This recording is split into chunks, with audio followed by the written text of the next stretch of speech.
noite a todos. Bem-vindos a mais um webinar da Datamine Brasil. Eu sou o Lucas Bassan, eu sou consultor trainee da equipe de Geologia e vou apresentar para vocês o webinar de hoje com o tema de uso da anisotropia dinâmica na estimativa de corpos dobrados. O software que eu vou estar utilizando é o StudioRM, versão 1.6. Eu já adianto para vocês que se vocês tiverem qualquer tipo de problema de conexão, por acaso cair a conexão no meio da webinar, vocês conseguem reingressar pelo link que vocês receberam por e-mail.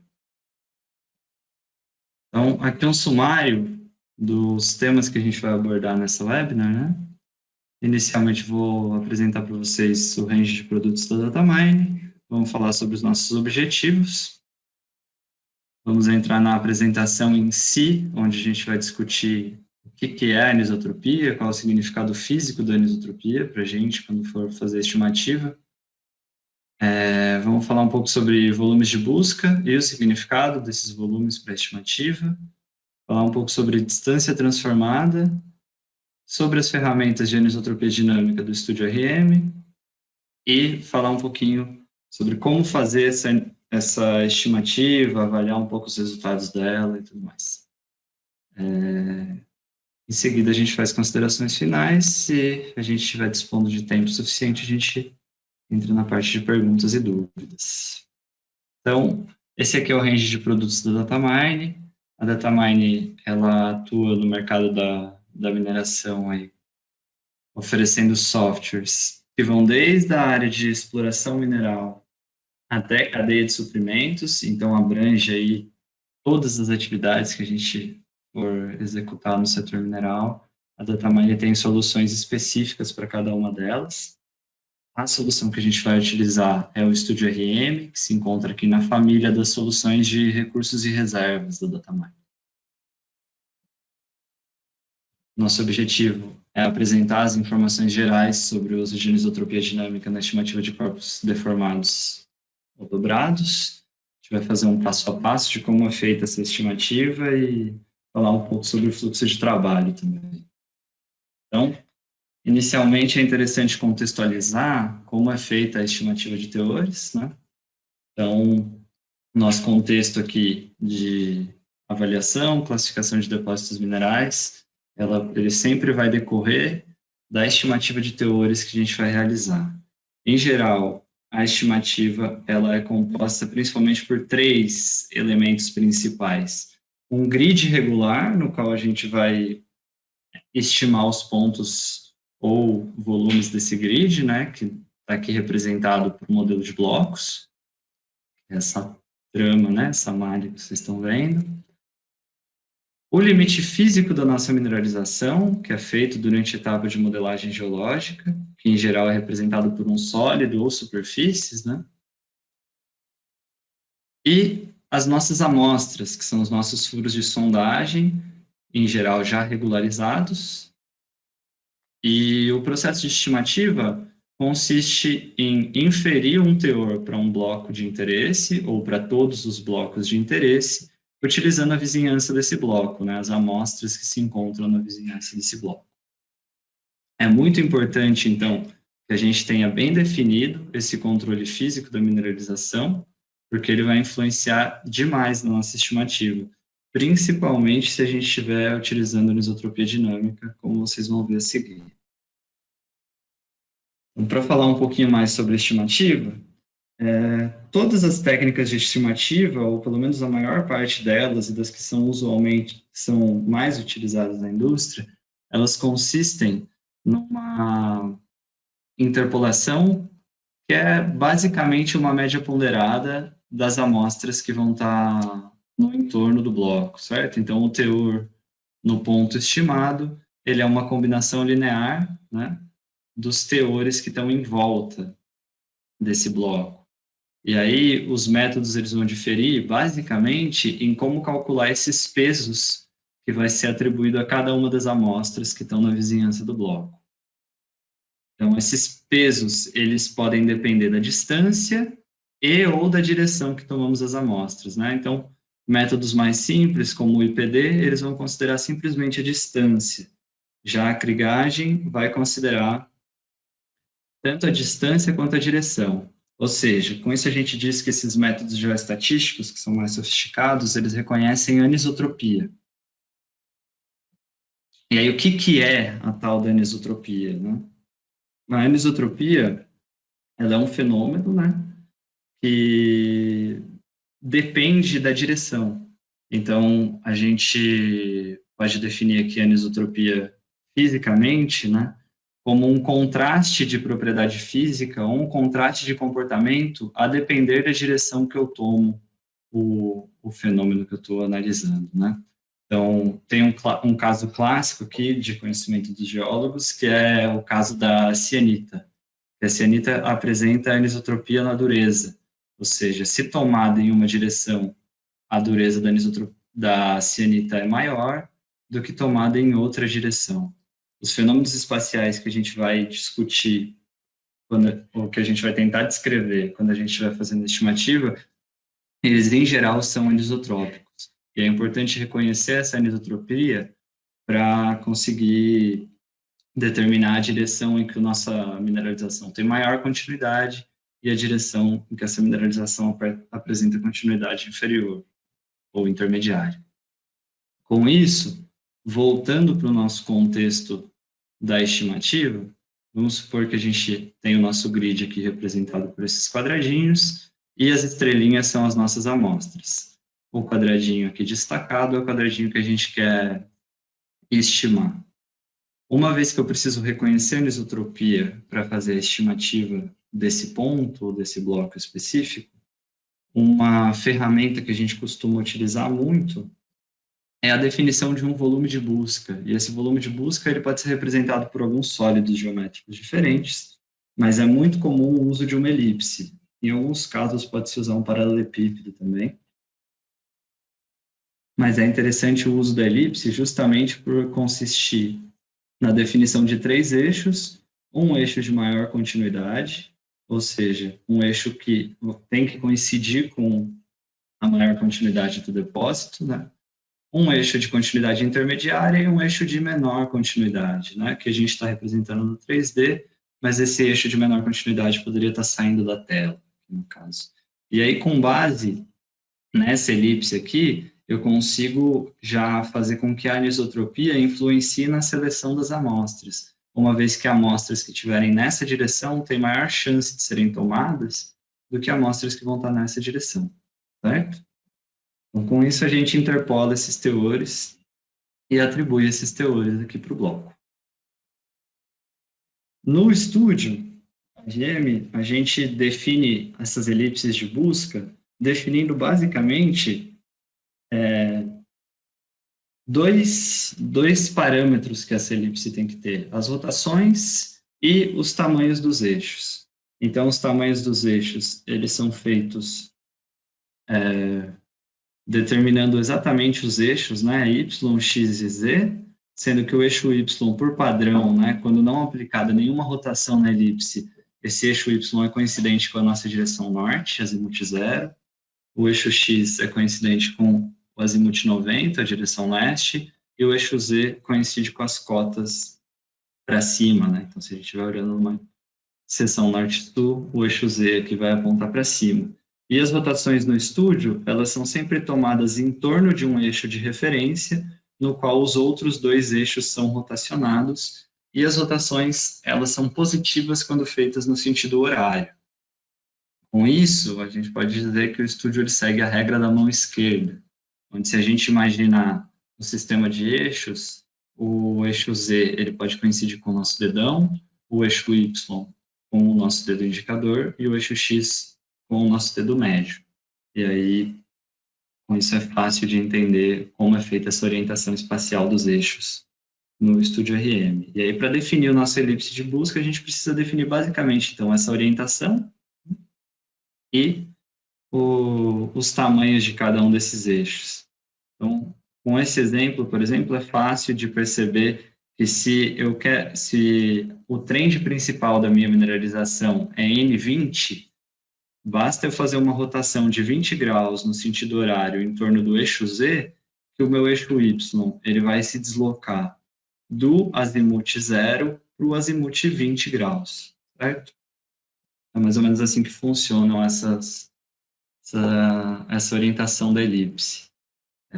Mas, além de influenciar, né, na chance de uma amostra cair dentro do volume de busca, a gente consegue calcular um tipo de distância no estúdio, que é uma distância diferente da distância convencional, uma distância que a gente chama de distância transformada.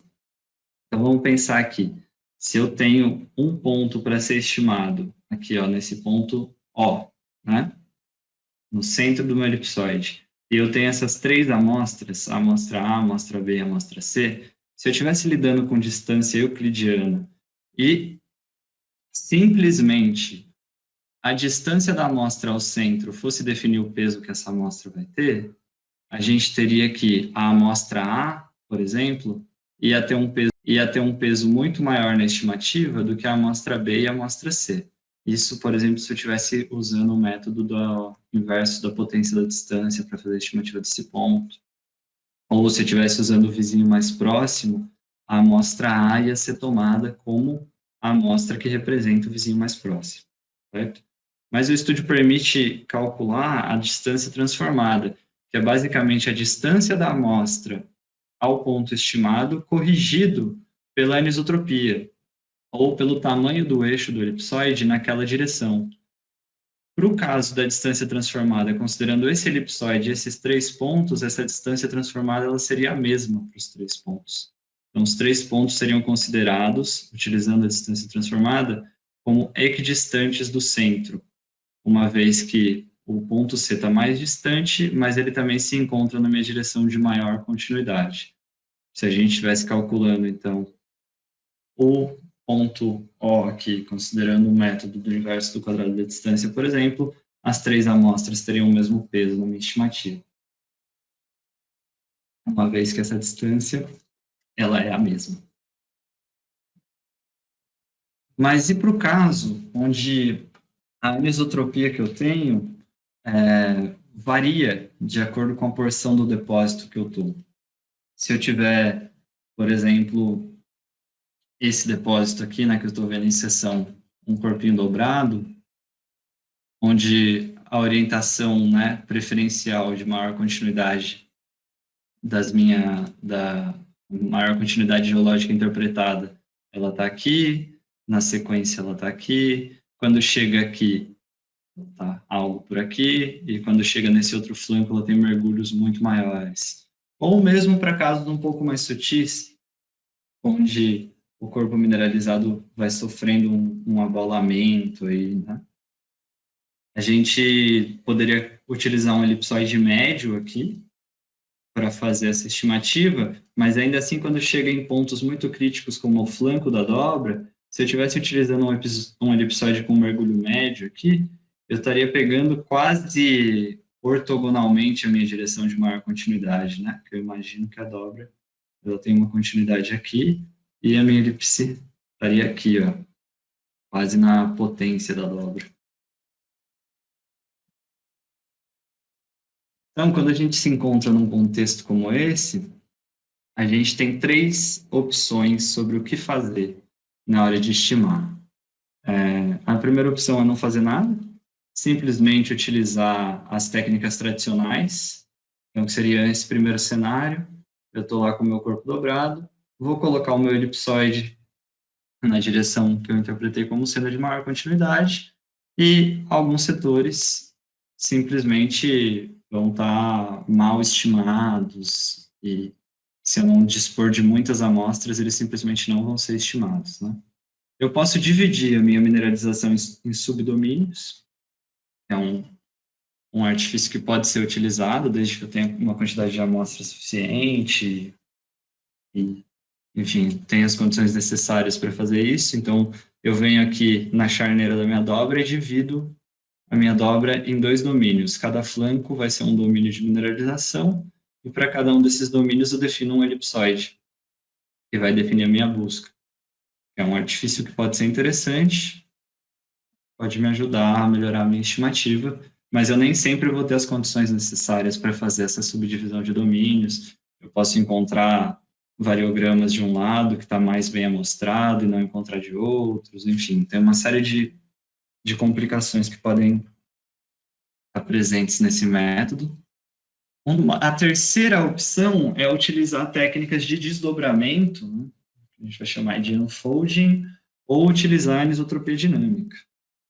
E aí, se a gente estiver falando, por exemplo, do unfolding, eu tenho recursos matemáticos que vão desdobrar essa camadinha.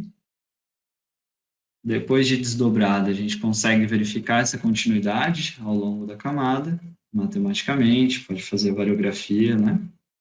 E estimar ela e depois voltar ela para a posição inicial. O unfolding, se a gente estiver trabalhando com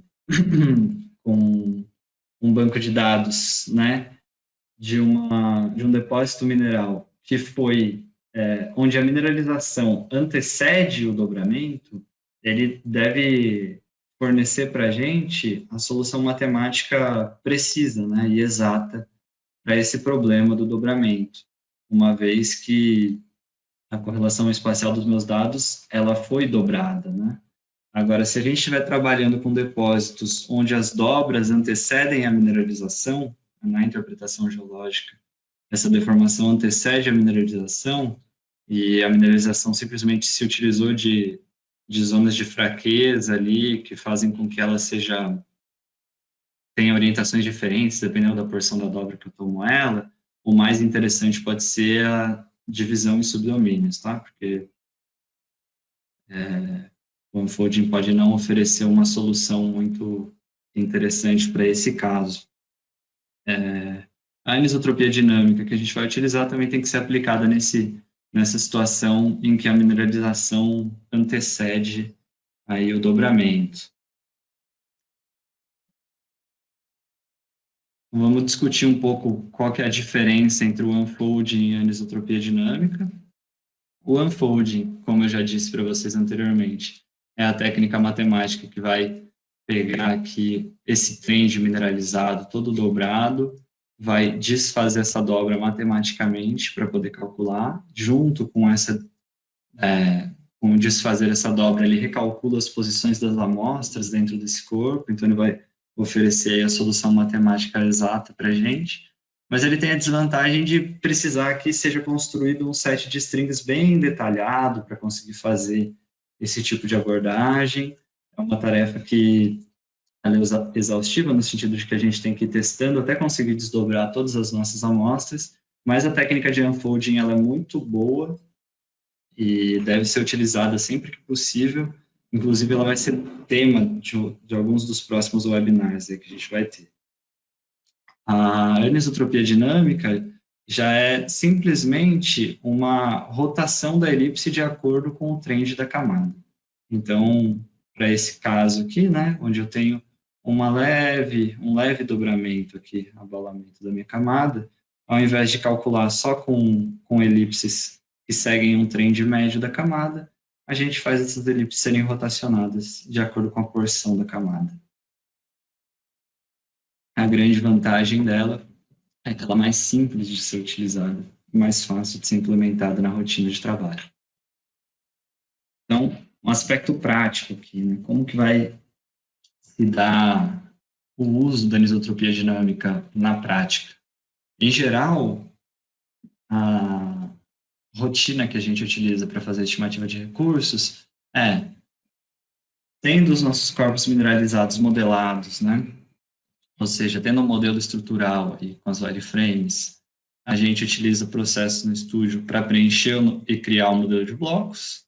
Com o modelo de blocos criado, a gente entra com os nossos parâmetros de estimativa e com os dados de teores. Com isso, a gente consegue fazer o nosso modelo de teores. Para fazer a estimativa utilizando a anisotropia dinâmica, a gente só tem que inserir 2 ou 3 passos, a depender de como a gente vai fazer isso, mas que são muito simples. O primeiro passo, a gente pode, utilizando a nossa wireframe ou digitalizando algumas strings, rodar um processo que chama Nisoang.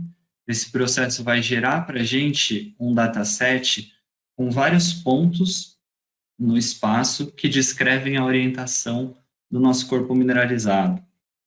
Então, vai ter informações de azimuth e dip desses pontos.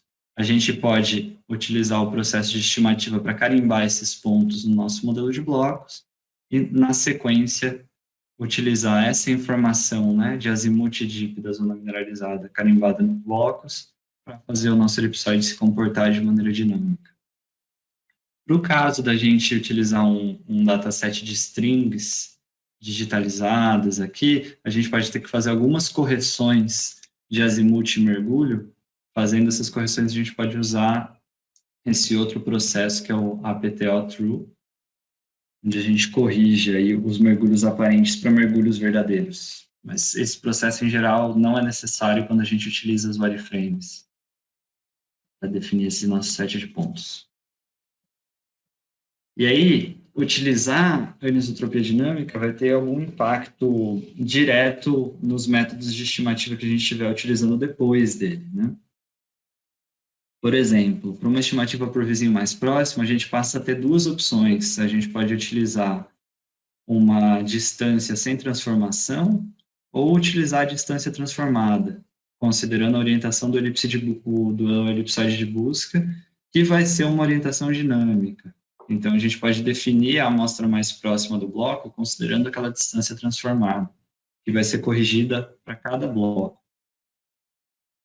A gente pode utilizar no inverso do quadrado da distância, ou a distância verdadeira, né, distância euclidiana simples, ou também distância transformada. E aí a distância transformada pode ser aplicada em dois contextos, considerando a orientação e o tamanho do volume de busca naquele bloco, ou a gente pode definir uma direção de anisotropia fixa para a distância transformada e ainda assim fazer o volume de busca rotacionar no nosso modelo.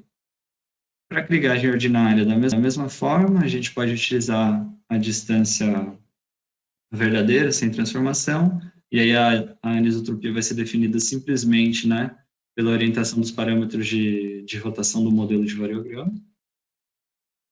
Mas a gente tem duas outras opções também para lidar com a krigagem, onde a gente pode fazer o volume de busca e o modelo de variograma utilizarem a anisotropia dinâmica, então eles juntos vão descrevendo os mesmos ângulos ao longo do modelo durante a estimativa, ou a gente ainda pode utilizar o modelo de variograma com anisotropia dinâmica, utilizando ângulos definidos em campos diferentes dos ângulos definidos nos campos do modelo de busca.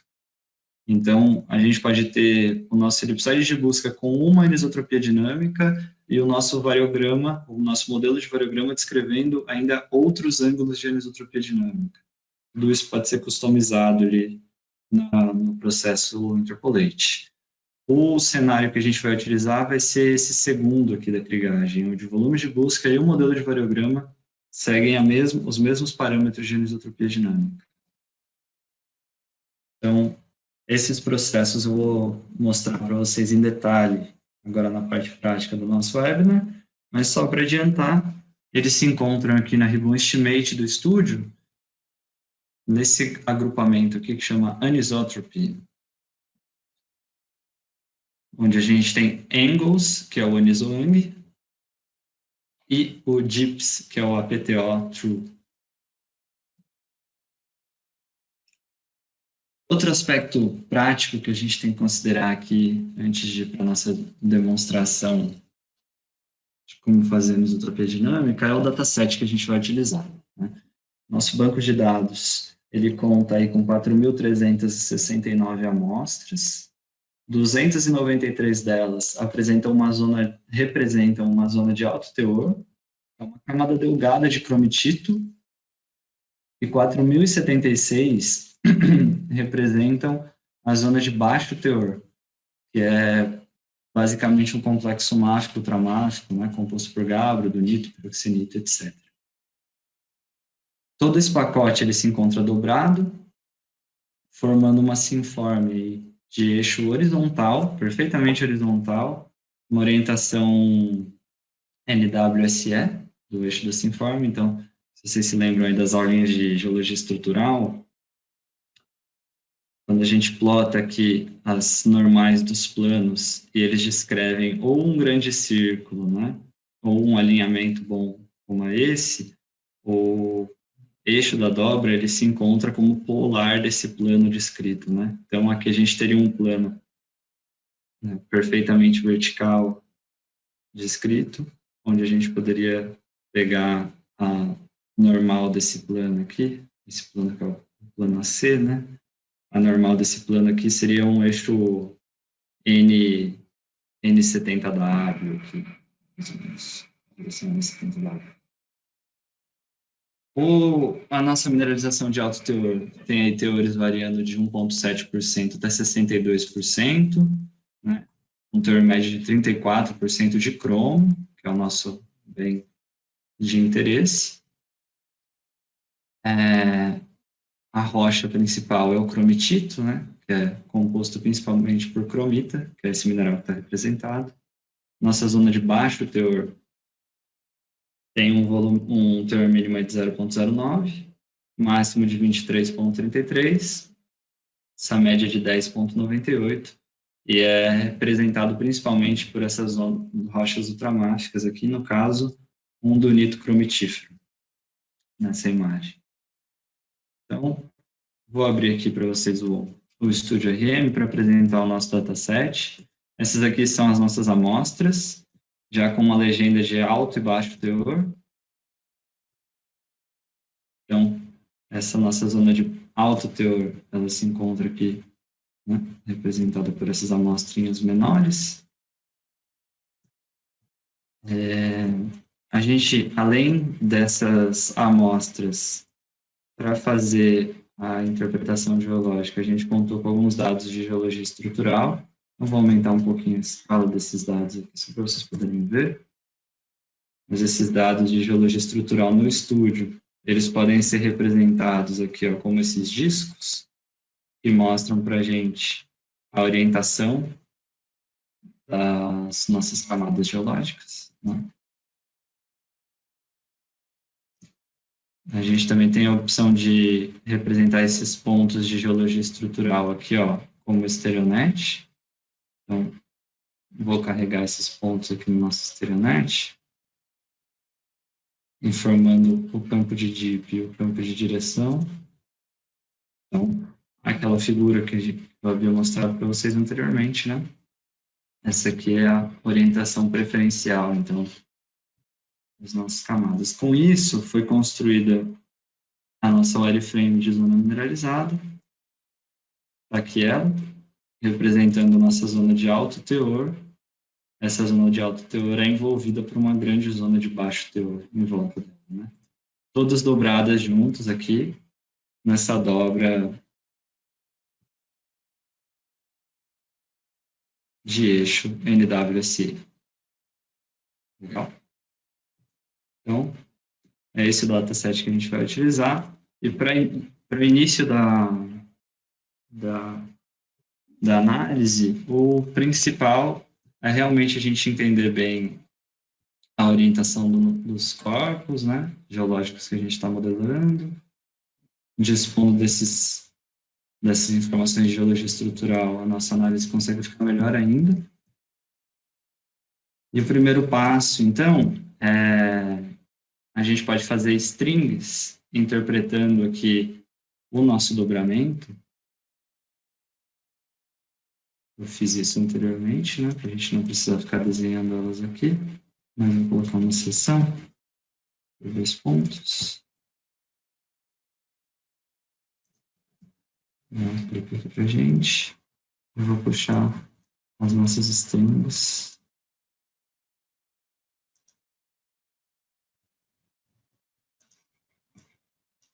Eu interpretei mais ou menos o nosso dobramento em diferentes porções do corpo mineralizado e criei esse set de strings. É interessante que a gente também crie strings que representem o strike da nossa camada, aqui na horizontal. Eu não criei eles, mas se a gente tivesse criado, a gente poderia dar entrada neles também no nosso processo de geração dos pontos que vão descrever a anisotropia dinâmica. Um outro meio de criar essas strings aqui com mais detalhe e tudo mais, em função do nosso wireframe, pode ser usando os processos que a gente dispõe aqui, ó. No Structure, Plane, a gente tem os processos de Multiple Section, onde a gente consegue fazer intersecções de planos e de seções e já gerar um set de strings que seja resultante da intersecção desses planos com essas seções. Mas legal, a gente dispondo aí das strings desenhadas, né? E principalmente do nosso corpo mineralizado interpretado, se a gente tiver o corpo mineralizado, a gente não precisa nem utilizar as nossas strings, a gente pode vir aqui no Estimate Angles. Então, aqui em Angles, a gente tem 4 opções de entrada, basicamente, né? Mas 2 são para o wireframe, então elas configuram uma opção só. De qualquer forma, a gente tem a opção de dar entrada em strings desenhadas em planta, e aí é importante que essas strings, elas descrevam, então, o strike da nossa mineralização. Strings desenhadas em seção, que devem definir para a gente o DIP da nossa mineralização, como esse DIP varia. E a gente pode dar entrada no nosso arquivo de wireframe, o arquivo de triângulos e o arquivo de pontos. E o arquivo de saída que ele vai gerar para a gente é um arquivo de pontos que a gente vai utilizar como amostras para interpolar esses ângulos no nosso modelo. Então, aqui a gente pode definir, né, para só uma zona específica, para só um carimbo específico dos nossos wireframes, e tem algumas configurações que a gente pode setar aqui. E aí vamos falar um pouquinho sobre alguma delas. A primeira delas é a seguinte, é esse TRI-PTS. O TRI-PTS, a gente informa para ele, caso a gente tenha dado entrada numa wireframe aqui, se a gente quer gerar os pontos a partir dos centros dos triângulos com a direção de azimuth, com a direção e o mergulho de cada um desses triângulos. Então, isso é legal para a gente gerar um pouco mais de pontos, né? Não só os pontos definidos pelas strings, mas ele tem uma implicação prática interessante, que é a seguinte: se a gente estiver trabalhando com wireframes, como esse nosso caso aqui, ó, onde o corpo modelado, ele foi modelado fechado, ou seja, eu tenho triângulos aqui que não representam o trend da minha mineralização, eles são triângulos que foram desenhados simplesmente para fechar o corpo. Se eu utilizar aquela opção de TRI-PTS ali, ele vai gerar um triângulo com esse azimuth e esse mergulho aqui, ó, que é horizontal. E aí, na hora de interpolar esses ângulos dentro do meu modelo, eu posso criar blocos com orientações não confiáveis. Então, esse processo do TRI-PTS e o uso das wireframes para criar os pontos, ele é interessante principalmente quando a gente faz aquela modelagem de footwall e ringwall da mineralização.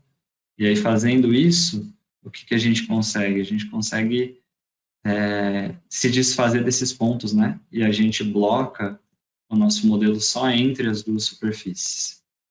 Mas voltando lá para o Nisoang, né? Para esse nosso caso aqui, eu gerei, mesmo aparecendo desses pontos, e depois eu removi eles matematicamente e visualmente. A gente tem uma questão também que a superfície topográfica não permite que o modelo chegue até aqui em cima, então não vão ter pontos que vão ser carimbados com esses triângulos, tá? Aqui a gente define qual que é a relação das strings desenhadas em planta com o strike e o dip da nossa mineralização. Aqui a gente vai definir a relação das strings desenhadas em seção com o strike e o dip da nossa mineralização. A gente pode definir um dip mínimo e um dip máximo com uma direção mínima e uma direção máxima. Isso justamente para já tentar remover alguns desses triângulos, né? Por exemplo, se eu sei que vai ter um triângulo aqui que pode estar horizontal, mas não tem nenhuma porção da minha mineralização que vai estar horizontal, eu posso colocar aqui que o meu dip não pode ser 0. ou nesses casos aqui onde a direção é oposta à direção da minha mineralização, eu posso colocar condicionantes que já excluam esses pontos na hora da criação deles, né? Além disso, a gente pode definir opções aqui que são pura e simplesmente de customização da visualização dos pontos gerados depois. A gente pode visualizar esses pontos, né, como discos ou como setinhas e tudo mais. Então, eu rodei esse processo aqui antes da webinar, né, para salvar tempo nosso, e eu criei esse arquivo aqui, ó, que é o AD_points.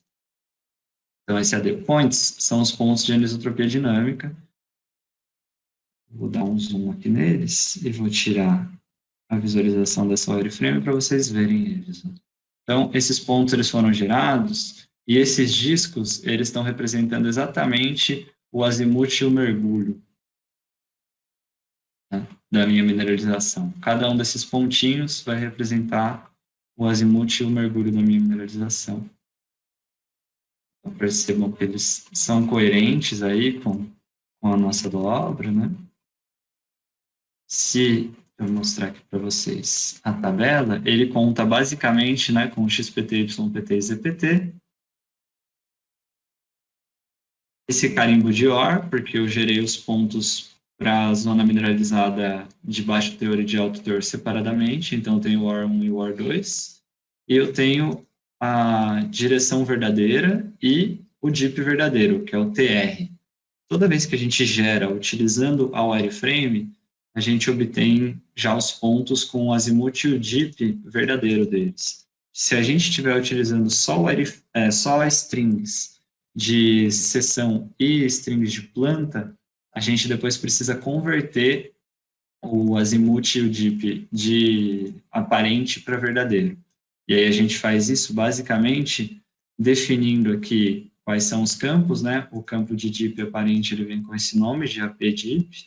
E aqui nos parâmetros a gente define qual que é a direção entre as seções que eu utilizei para desenhar as strings. Vejam cá, que essas seções que foram utilizadas para o desenho das strings, elas são seções norte-sul, ou melhor, desculpem, seções leste-oeste. Seções norte-sul. Seções norte-sul. E a direção aqui da minha mineralização é NWSE. Então, as minhas seções preferencialmente deveriam ter sido desenhadas aqui na direção SE, na direção SWNE, né, que seria ortogonal ao trend da minha mineralização. Mas nesse caso, a gente pode simplesmente utilizar essa ferramenta para conversão dos mergulhos aparentes em mergulhos verdadeiros. Então, aqui estão os pontos que eu vou utilizar para interpolar no meu modelo. Para fazer essa interpolação, a gente basicamente vai usar a ferramenta Interpolate aqui. A gente podia utilizar o processo estima ou outros processos, mas aqui no processo Interpolate isso fica bem dinâmico, fácil de ver. Então, vamos lá. A primeira coisa que a gente faz é escolher, então, o nosso modelo de blocos. Está aqui um modelo de blocos que eu criei a partir da minha zona mineralizada. Nesse modelo de blocos, eu vou usar como arquivo de amostras aqui esse arquivo de pontos, que é o AD_points_have.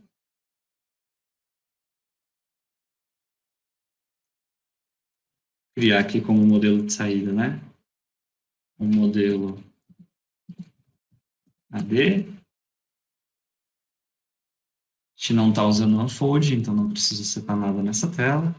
Aqui no Search Volume, a gente pode definir um volume de busca para essas amostras. Isso aí tem que ser baseado nas distâncias entre as amostras que a gente tem, no tamanho do bloco. A gente pode fazer volumes de buscas que otimizem esse carimbo, mas é basicamente a definição aí de um volume. A gente poderia definir um volume isotrópico, assim, 100 por 100 por 100. Definir aqui um número mínimo e um número máximo de amostras para estimar o nosso bloco, né? Que não é caso de usar a variografia para estimar os ângulos, né? Mas gente vai abordar melhor como montar o variograma aqui depois, quando a gente estiver falando da estimativa em si. E aqui nos métodos de estimation, para interpolar os ângulos no modelo, a gente conta com dois métodos. Ou o método do vizinho mais próximo, onde a gente pode atribuir para o bloco a orientação do pontinho mais próximo dele ali, que é um método que pode oferecer um resultado satisfatório, mas tem uma ferramenta que foi desenvolvida no estúdio especificamente para isso, que é utilizar um método o inverso do quadrado da distância, o inverso da potência da distância, utilizando um ângulo, utilizando essa opção aqui, ó, que é a angle data. Então, quando a gente informa aqui que é a angle data, o estúdio sabe que a gente está trabalhando com ângulos e vai fazer essa estimativa corretamente, considerando que os dados interpolados são ângulos. Aqui a gente pode definir, né, o método de anisotropia para essa estimativa, se vai ser o elipse de busca, se vai ser isotrópico, ou se o usuário vai definir aqui qual que é a direção para considerar a anisotropia. E é basicamente isso que a gente tem que setar. Então, construir um volume de busca e definir aqui nos parâmetros de estimativa, o que é crítico é, se a gente vai utilizar o inverso do quadrado da distância, definir aqui o angle data. Então, eu tenho um modelo onde eu já interpolei todas essas coisas e eu vou mostrar para vocês, para a gente não precisar ficar rodando as estimativas. Então, esse aqui é o meu modelo, onde eu interpolei já. Eu vou representar ele como blocos de início, para vocês verem. Aí o meu modelinho, né, representando minha zona mineralizada, respeitando a topografia que eu utilizei para cortar ele. E aí, nesse modelo, que é o meu VDD aqui, eu já tenho as informações de DIP e azimuth. Então, quando eu venho aqui no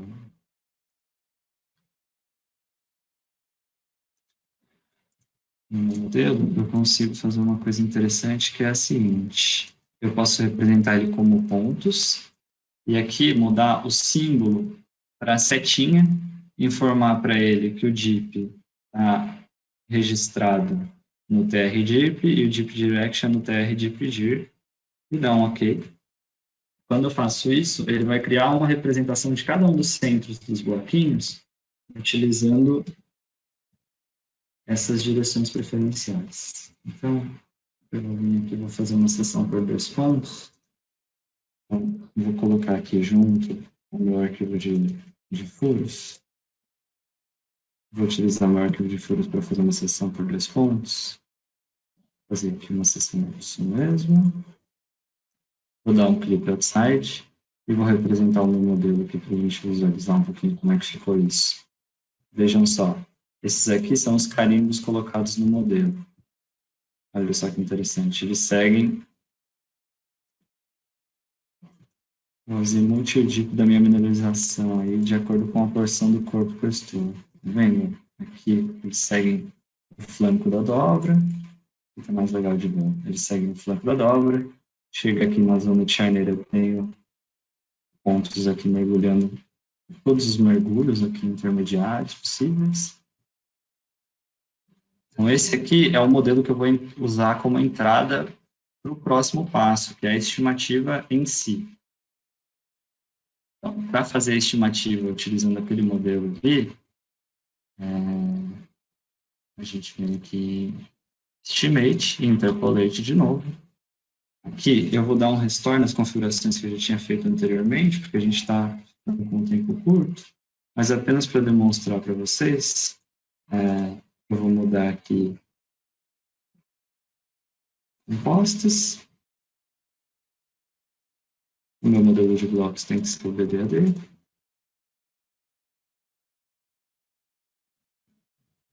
Aqui, referir ao modelo de teores. Aqui no volume de busca, vejam só, eu criei volumes de busca para a zona de high grade e de low grade, considerando a anisotropia dinâmica e sem considerar a anisotropia dinâmica, legal? Então, o meu modelo do meu volume de busca aqui, para o high grade, sem considerar a anisotropia dinâmica, tem esses tamanhos, e ele segue essas rotações aqui, que eu defini baseado na variografia. E, Com a anisotropia dinâmica, a única coisa que eu preciso fazer é definir também aqui os tamanhos, mas informar os Dynamic Angle Fields. Então, o TR de pedir como uma rotação em torno do eixo Z, que é em torno do eixo Z que eu faço as rotações para definir os meus azimutes, e o TR dip com uma rotação em torno do eixo X. Então, configurando dessa forma aqui, quando a gente chega aqui também no Estimation, a gente vai ter 4 arquivos, né? Nesses 4 arquivos, na hora que eu vou definir aqui o meu variograma, aqui no Options, eu tenho a opção de fazer com que a anisotropia, né, o meu variograma, ele siga a mesma orientação do meu volume de busca. Eu posso definir, então, um ângulo fixo para o variograma em função do arquivo de variograma mesmo, né? Ou eu posso definir aqui campos para o variograma ser rotacionado também. Então, esses campos não precisariam ser os mesmos do volume de busca, poderiam ser outros. Tá? E aí, com isso, a gente pode rodar aqui a nossa estimativa. Eu já fiz isso anteriormente. O importante é criar os volumes de busca aqui, e que esses volumes de busca recebam a direção e o mergulho. Então, com isso, eu criei aqui o nosso arquivo BM-teores, que é o meu modelo de blocos com os teores já calculados nele. Eu vou mostrar aqui para vocês uma forma interessante da gente ver isso. É a seguinte, eu calculei nesse meu modelo de blocos, então, o teor, sem considerar a anisotropia dinâmica, que é o cromo percent. O teor considerando a anisotropia dinâmica, o número de amostras, o volume de busca utilizado na estimativa, a distância transformada e a variância da estimativa, né, no caso, variância de krigagem. Os mesmos campos e parâmetros considerando a anisotropia dinâmica, e depois criei um campo que registrou a diferença de teores na estimativa de cada um dos blocos, que é basicamente a estimativa sem considerar a anisotropia dinâmica, menos a estimativa considerando a anisotropia dinâmica. Então, meu modelo conta com todos esses campos aqui. E aí, a primeira coisa que eu queria mostrar para vocês é os teores propriamente ditos, né? Então, vou até tirar esse clipping e vou colocar aqui o meu modelo na forma de blocos. Vou representar aqui para vocês os teores estimados com a legendinha de teor de cromo que eu criei. Demora um pouquinho para carregar, mas é coisa rápida. Está criado, beleza. Então, como vocês podem ver aqui, a minha mineralização, né, ou a interpolação que eu fiz, ela segue o trend aqui muito bem definido da zona da orientação da elipse de busca que eu defini. Exceto para essa zona intermediária aqui que está em vermelhinho, né, que é a minha zona de alto teor, que foi individualizada da zona de baixo teor. Então, a minha mineralização aqui é toda de alto teor. Mas se vocês repararem, a minha zona de alto teor, ela ficou com blocos sem estimar em algumas porções aqui, ó. Se eu venho e apresento aqui, ó, os blocos absent, tem toda uma zona aqui, ó, que está com teor absent, ou seja, toda essa parte superior aqui da minha zona de alto teor ficou sem ser estimada. Ou seja, para conseguir estimar esses blocos, eu precisaria afrouxar os meus parâmetros de estimativa ali, aumentar o tamanho do meu volume de busca ou algo do tipo.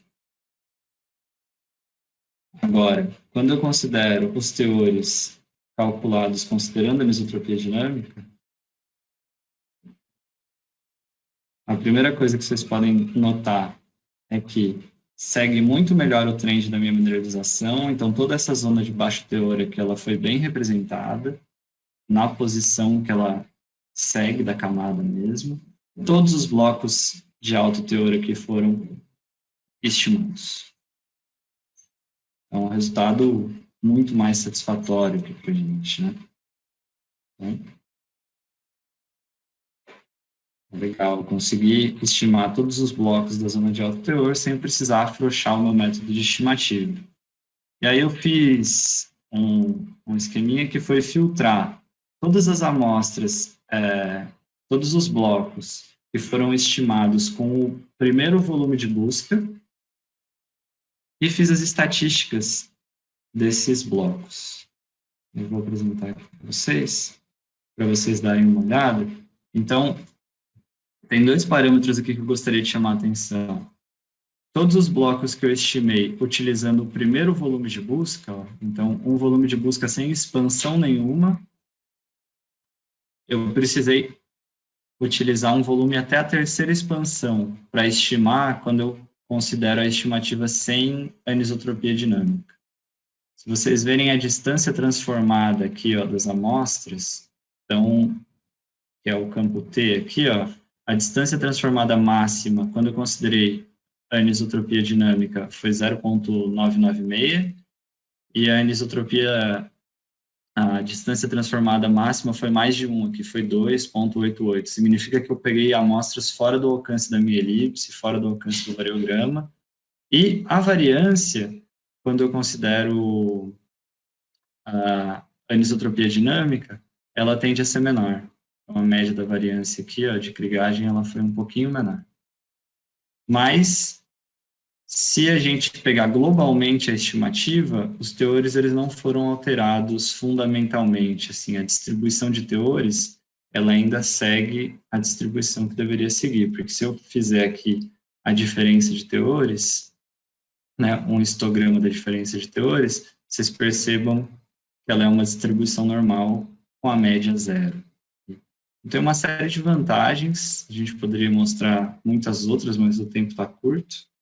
Então, só vou voltar aqui para a nossa apresentação para a gente finalizar. Mas se vocês ficarem com qualquer dúvida, se interessarem pela ferramenta, vocês podem entrar em contato com a gente a qualquer momento. Legal? Então, as nossas considerações finais aqui são que o Studio RM ele oferece ferramentas para estimativa de corpos de geometria complexa, né? Então, a gente viu a anisotropia dinâmica, mas ainda tem o unfold para a gente abordar em encontros futuros. O uso da anisotropia dinâmica é simples e oferece uma aproximação satisfatória para a estimativa dos corpos dobrados. Ele melhora a seleção de amostras, reduz a variância de Krigagem e melhora a acurácia da estimativa do bloco. As dúvidas e perguntas a gente vai ter que deixar para depois, mas eu queria agradecer a participação de todos vocês, pessoal. E quaisquer dúvidas, vocês podem entrar em contato direto comigo por e-mail ou fazer as perguntas no formulário de feedback que vocês vão receber também, sem problema nenhum. Eu vou entrar em contato com vocês e tirar quaisquer dúvidas ou quaisquer coisas que não tenham ficado claras aqui durante a explicação. É isso, muito obrigado e tenham uma boa noite.